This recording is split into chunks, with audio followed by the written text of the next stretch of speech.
Big boss season 9 కొత్త కాన్సెప్ట్తో బాగానే సాగుతున్న తరుణంలో 7వ వారానికి అలెక్కించే టిపికల్స్ రమ్య బిగ్ బాస్ షో నుండి ఎలిమినేట్ అయి అఫీషియల్గా బిగ్ బాస్ బయటకు అయితే పంపించేసింది. ఎలిమినేట్ అయిన ప్రతి కంటెస్టెంట్ కూడా బిగ్ బాస్ వజ్జులో పాల్గొంటారు.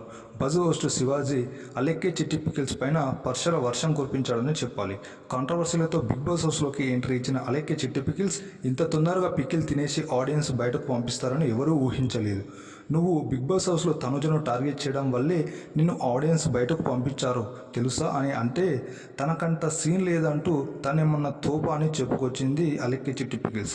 సరే ఒకటి చెప్పు, తనుజ గేమ్ ఎలా ఉంది బిగ్ బాస్ హౌస్లో అంటే తను అంత సింపతి గేమ్ ప్లే చేస్తుంది. తనంత సేమ్ గేమ్ ఆడుతుందని ఆడియన్స్ కూడా ఊహించలేరు. తన గేమ్ కంటే పడాల కళ్యాణ్ గేమ్ పైన చాలా ఎక్కువ శ్రద్ధ ఉంటుంది తనుజకు. తనుజ ఎంత గొప్ప అమ్మాయో మీకు తెలుసా?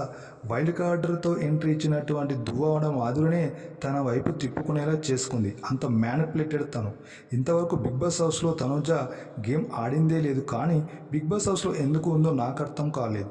శివాజీ మధ్యలో కలగజేసుకొని తనుజ గేమ్ ఆడకపోతే నువ్వు ఆమె ప్లేస్లో ఆమె నీ ప్లేస్లో ఇక్కడ కూర్చుండేవారని గట్టిగానే కౌంటర్ ఇచ్చాడనే చెప్పాలి. దాంతో అలెక్కించే టిపికల్స్ తెల్లముఖం వేసింది. ఈ విధంగా రమ్య మోక్ష మాట్లాడిన ప్రతి మాటకి శివాజీ అయితే సమాధానం ఇచ్చి నోరు మేయించడం జరిగింది. ఈ 7వ వారం అలెక్కించే టిపికల్స్ ఎలిమినేట్ అవ్వడం ఫేరా అన్ఫేరా కామెంట్ చేయండి. Thank you.